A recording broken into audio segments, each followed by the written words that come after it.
Entrevista. Como funciona uma clínica destinada a animais silvestres e exóticos? Sobre esse assunto, estamos recebendo aqui nos estúdios da Rádio Cidade a Ana Beatriz Nicolau Rocha. Ela é médica veterinária especialista em animais silvestres e exóticos. Vamos saber que animais silvestres e exóticos são esses. Ana Beatriz, muito bom dia, prazer tê-la aqui na Rádio Cidade. Bom dia, o prazer é todo meu, muito obrigada pelo convite. Agora, você ouvinte de rádio, você nem deve imaginar o que está acontecendo aqui nos estúdios. A nossa entrevistada Ana Beatriz, ela trouxe uma cobra piton e esta cobra está enrolada no pescoço dela. A cobra não vai falar, com certeza não vai falar, é só a Ana Beatriz que vai. Mas a cobra veio fazer uma visita aqui para a Rádio Cidade. Ana Beatriz, você cuida desta cobra, deste ser tão lindo que depois o nosso ouvinte terá como vê-lo através do nosso canal do YouTube, e outros animais exóticos. Como é cuidar desse tipo de animal? Vamos começar pela cobra. Olha, as cobras, na verdade, são os animais que eu mais gosto, né? Na rotina clínica não aparece muito, né? Uma vez que as pessoas não costumam ter esse tipo de animal em casa. É uma rotina clínica, na verdade, sem rotina, né? Porque a gente nunca sabe o que vai aparecer. Mas quando elas aparecem, todo o cuidado é completamente diferente do que um cachorro, um gato, né? São animais que às vezes a gente não consegue manusear direito, a gente precisa de exames diferentes do que um cachorro e um gato, né? E eles não demonstram quando tem algum tipo de problema, né? Por exemplo, uma dor, alguma coisa diferente, eles não choram, eles não ficam amuados que nem o cão e o gato, né? Então a cobra, na verdade, ela é a mais diferente de todas, lá que aparece lá na clínica. E aparecem muitas cobras para tratamento lá? Olha, o número de animais silvestres que aparece lá na clínica, répteis, a gente tem mais cobra e tartaruga e lagarto, né? Agora, a cobra aparece bem pouco, que a gente tem mais, assim, 80% seria pássaros, porquinho, coelho. Agora, a cobra aparece bem pouquinho mesmo. Que tipo de tratamento uma cobra pode precisar de um médico veterinário? Olha, a maioria dos animais que chegam lá é para uma consulta profilática, então para saber como é que cuida, como é que faz o manejo, como é que é a ambientação. Então isso a gente consegue instruir melhor, como que tem que ser o terrário, o recinto. Em alguns casos a gente pega a mordedura por animais, quando você dá alimento vivo para elas comerem, que como são animais que comem às vezes rato, coelho, podem sofrer aí uma mordedura.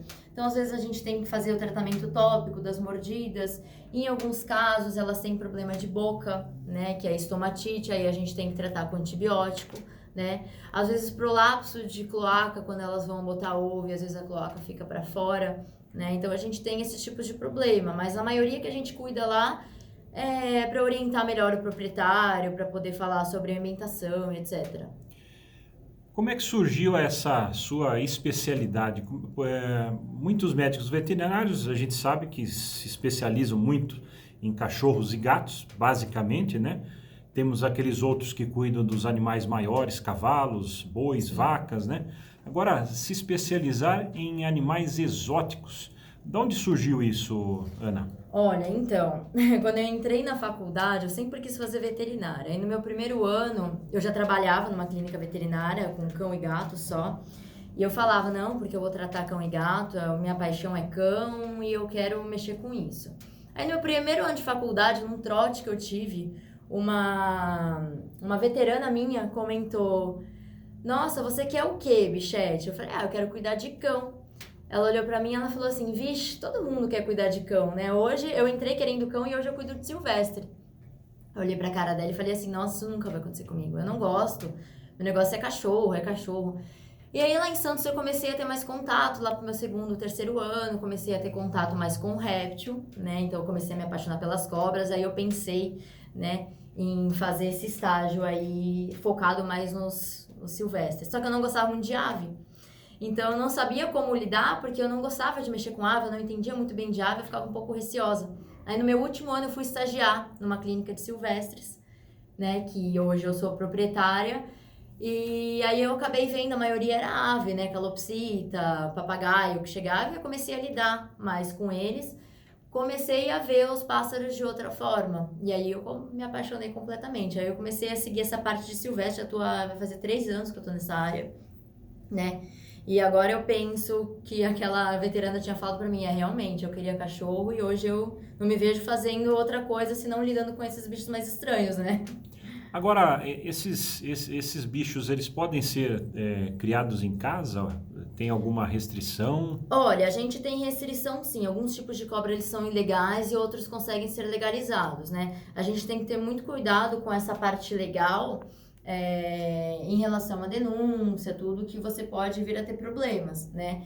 Mas a maioria dos animais que eu trato são legais, só que alguns, né, não conseguem ter essa autorização e a gente também não pode ficar denunciando todos que chegam na clínica por terem animais que são ilegais, né? Pessoas que têm, como um entrevistado nosso aqui, ele tem uma aranha de estimação. Você cuida de aranhas também? A gente cuida de aranha, barata de Madagascar, a gente cuida assim. Barata de Madagascar, o que seria esta? É uma barata enorme, assim, uma baratona. Meu Deus, tem gente que coleciona isso? Eu tenho também. Você tem? Muito legal, Ah, é? É muito Meu legal. Deus, é exótico realmente. Demais, né? Demais, demais. E os pássaros, Ana, como é que você recebe esses pássaros?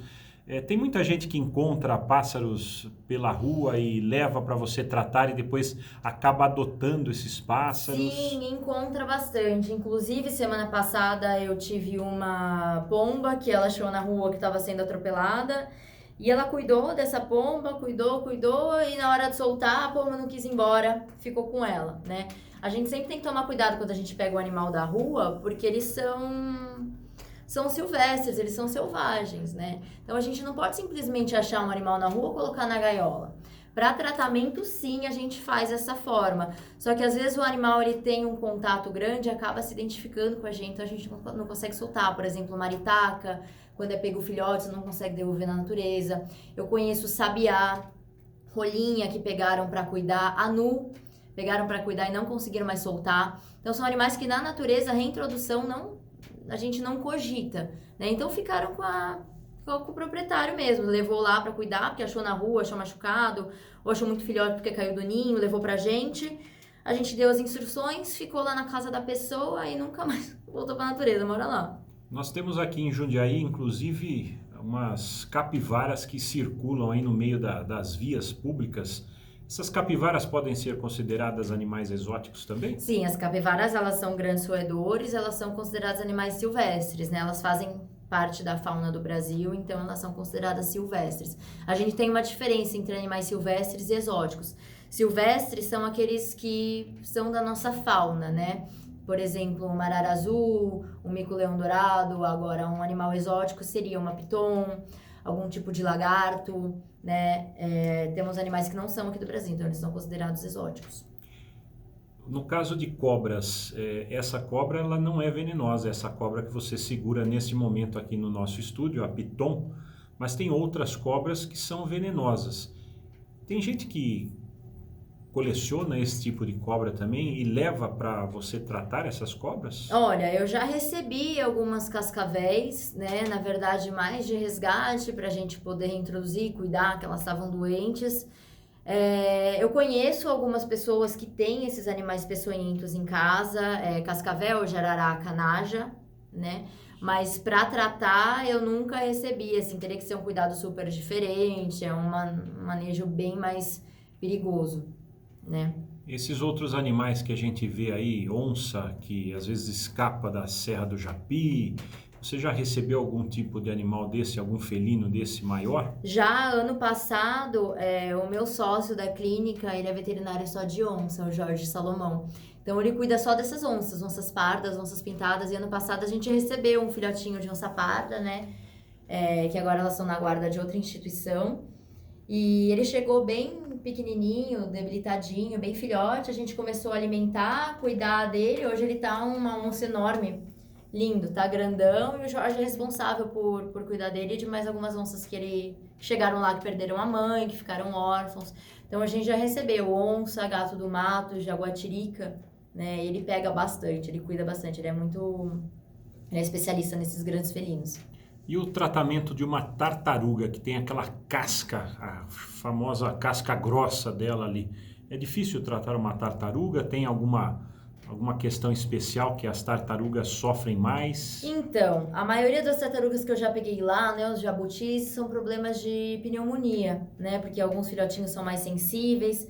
Examinar é mais difícil, né, porque não é um animal que a gente pode auscultar pulmão, que a gente pode auscultar coração com estetoscópio normalmente, fazer toda aquela palpação que a gente faria no animal mais comum, né. Nos casos dos quelônios, que são as tartarugas, jabutis, cágados, para diagnóstico eu costumo usar mais um raio-x. Então, a gente fazendo a projeção, a gente consegue ver essa parte por dentro, o que está de alterado. Na clínica, mais eu costumo pegar mais pneumonia e ataque por cachorro. Eu tô com uma lá internada, um cágado, que a gente teve que resinar o casco, que quebrou todinho, que ela caiu. Ela caiu, então ela quebrou essa parte mais perto do rabinho. Do casco quebrou inteiro, a gente teve que resinar tudo e ela tá lá internada. Ratos. Você cuida de ratos também? Muito. Rato, hamster, camundongo, gerbil, tudo que é roedor pequenininho. Só os pequenos. Aqueles maiores, eles são transmissores de doença? Ou depende, não necessariamente? Tem capivara, paca, cutia, que sim, são transmissores de algumas zoonoses, né? Mas a gente costuma pegar mais os menores, hamsters, ratos, só que tudo de cliente, de proprietário mesmo, não é animal que achou na rua, portador de uma leptospirose, nem nada. São animais mais limpos. Aqueles ratos de banhado, esses aí transmitem doenças? Transmitem também, são portadores de zoonose, mas a gente não costuma atender. Esse ninguém coleciona, pelo menos que você saiba. Eu nunca vi ninguém trazer pra mim. Pelo menos que você saiba, não tem rato de banhado sendo colecionado por aí. Eu nunca vi. A Ana Beatriz, estamos conversando com a Ana Beatriz Nicolau Rocha, ela que é médica veterinária, especialista em animais silvestres e exóticos. Desses animais que você trata na sua clínica, como é que eles ficam armazenados ali? Tem locais especiais? Por exemplo, uma cobra, ela fica num lugar mais frio, mais quente? Tem lugares específicos que você reserva para esses animais enquanto eles estão em tratamento ali? Sim, todos os animais a gente tem uma estrutura para internação, né? No caso dos répteis, a gente consegue sempre deixar vários microclimas para eles, então áreas mais frescas, áreas mais quentes. Como são animais que eles não conseguem controlar o calor do corpo e a temperatura varia conforme a temperatura externa, a gente costuma deixar o mais próximo possível do mais quente, por exemplo, uns 26, 28, 30 graus, né? Então, a gente tem as áreas mais quentes, que eles podem se acomodar nas tocas aquecidas, ou ficar numa parte mais de fora, tomando sol. Todos os internados é essencial que eles tomem sol, né? Para ave, a gente tem uma unidade de tratamento intensivo, tudo a gente consegue controlar a umidade e temperatura, não são apenas baias, né? A gente tem todo esse controle de umidade e temperatura, por serem animais mais sensíveis, a gente precisa ter um cuidado maior, né, com eles. Então, toda essa parte de internação, a gente tem que ter recintos que comportem esses animais e que sejam completamente controlados. Tem muita gente que ainda tem papagaios dentro de casa, coleciona papagaios, periquitos. Muito. O meu maior número de atendimento é de psitacídeo, que seriam calopsitas, papagaios, periquitos, né? Hoje em dia eu tô vendo mais papagaio, tem gente mais pegando os filhotinhos, né? Mas eu trato aqueles que têm aí 60 anos, 65. Papagaio a gente trata bastante. Calopsita é o que mais vem na clínica, todo dia tem várias calopsitas. Do que sofrem essas calopsitas normalmente? Olha, na mudança de estação a gente pega muita pneumonia, né? Então, às vezes é um animal que está acostumado a ficar dentro de casa, bater uma corrente de vento, né? E aí já acaba ficando um pouco gripada. Então, a gente pega pneumonia nessas mudanças de estações e problema intestinal, alguma verminose ou às vezes algum protozoário que fica nas fezes que a gente tem que fazer exame. Calopsita tem muito problema no papo também, às vezes fungo, megabactéria no intestino. Então, a gente sempre tem que fazer exames complementares, exames de fezes, exames lavado do papo, para a gente saber o que esse animal realmente tem. Mas a maioria é pulmão e problema intestinal. Você já pegou dessas aves aí, problemas com as asas, que elas não conseguem voar porque tem um problema na asa, ou a asa, a gente pode falar que a asa está quebrada? Já peguei bastante trauma de asa quebrada, tanto de o corte ser errado, e vim para mim, a asa quebrou porque foi num trauma, pata quebrada, asa de urubu, carcará que pega no cerol, né, que às vezes tem essas asas mutiladas. Problema de asa a gente acaba pegando bastante, não tanto quanto fratura de perna. Da perna elas quebram mais do que as asas, só que a gente acaba pegando sim. E as penas? Você pega, por exemplo, um papagaio que tem toda aquela penagem bonita e aquele outro papagaio que não tem uma penagem tão bonita. Tem algum tratamento para penagens de papagaios ou aves, né? Temos sim, para pluma, para as mudas, só que a gente precisa sempre descobrir a causa base desse problema das penas, né? Tem papagaio, eu digo que a alimentação ela é a base de tudo, né? Para todos os proprietários de papagaio. Então, você é o que você come. Aquele papagaio que só come porcaria, café, pão, semente de girassol, ele vai ter uma pena mais feia, ele vai ter uma pena mais amarela. O papagaio que come só ração própria para papagaio, aquela que tem uma nutrição excelente, de certas marcas que nós temos líder no mercado, eles são aqueles papagaios verdes, aqueles papagaios bonitos. Geralmente o problema de fígado, de alimentação, é o que mais dá problema nas penas dessa calopsita. Crescimento anormal do bico também é causado pela alimentação, tumores de fígado. Então eu digo sempre pra gente focar nessa alimentação, nunca dar porcaria para eles comerem, porque isso vai acabar refletindo na beleza. Nós temos no mercado vitaminas para penagem, vitaminas para muda, para plumas, mas se a gente não souber a causa base, né, e é um tratamento a longo prazo. Um animal que comeu a vida inteira uma porcaria, não vai ser do dia para noite que comendo coisa boa, ele vai ficar mais bonito, demora meses.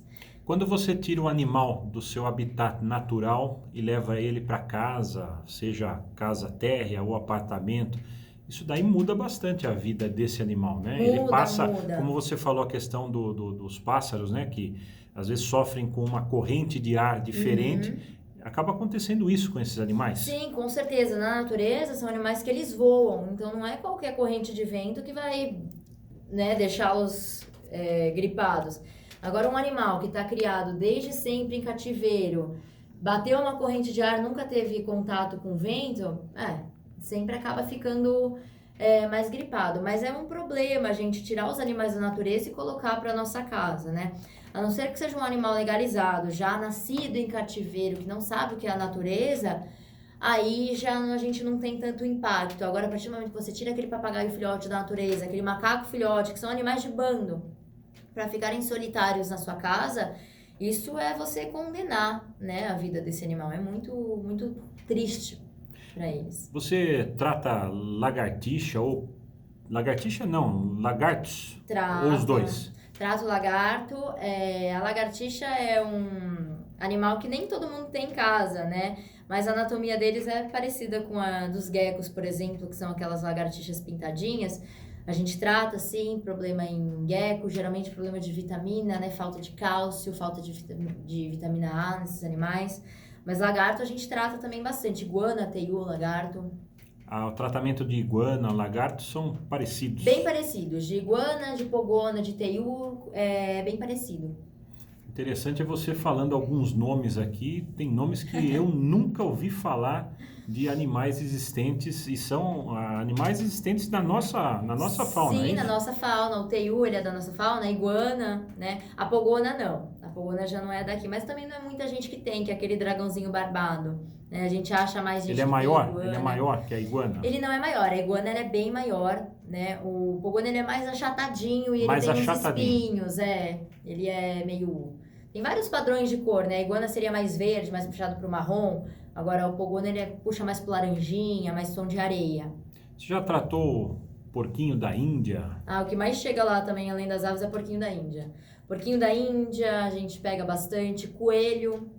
Roedor e lagomorfo é o que mais chega. Muito problema de dente a gente recebe de porquinho e de coelho. A gente tem que fazer o desgaste. Eu tenho uma veterinária, a dentista, a doutora Sabrina, que trabalha lá com a gente. Todos os problemas de dente que a gente tem, ela que realiza, né? A gente faz anestesia e ela desgasta os dentes desses porquinhos de coelhos que chegam, que a gente pega uma incidência muito grande. Você é veterinária de animais exóticos silvestres e ela é dentista de animais exóticos e silvestres. É de cão, gato, exótico silvestre. Que interessante isso daí.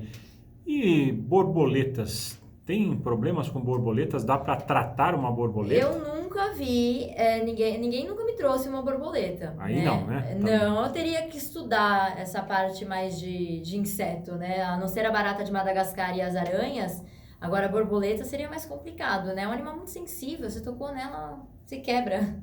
E se você conseguir tocar nela também, Se né? conseguir tocar, não é todo conseguir mundo que tem tocar, borboleta, né? não. Queria agradecer a sua participação, a Ana Beatriz Nicolau Rocha, médica veterinária, e que você deixasse também os contatos, seus contatos. Muita gente que tem esse tipo de animal em casa ou deseja até adquirir algum, onde encontrar a Ana Beatriz, e pedir até para, no final dessa entrevista, que você mostre o seu animalzinho de estimação que você trouxe aqui, essa cobra piton. É amarela, é isso? É amarela e branca? Ela é albina. Ela é albina. Amarela e branca. Mostre aqui no nosso vídeo, que depois o nosso ouvinte que quiser curtir este vídeo da nossa entrevistada com a amiguinha dela dentro dos estúdios, poderá ver esta cobra piton maravilhosa, e também a doutora Ana Beatriz, a nossa entrevistada. Muito obrigada, viu, pelo convite. A minha clínica ela fica localizada na Rua Paulista, 31, na Vila Rio Branco. Telefone 4587-1768. A gente atende todos os tipos de animais silvestres e exóticos. O que precisarem, vocês podem achar a gente no Instagram também, @_zoopet. E a gente fica à disposição. Muito obrigada, viu? Ana Beatriz Nicolau Rocha, médica veterinária, especialista em animais silvestres e exóticos. Ela falou ao Jornalismo da Cidade.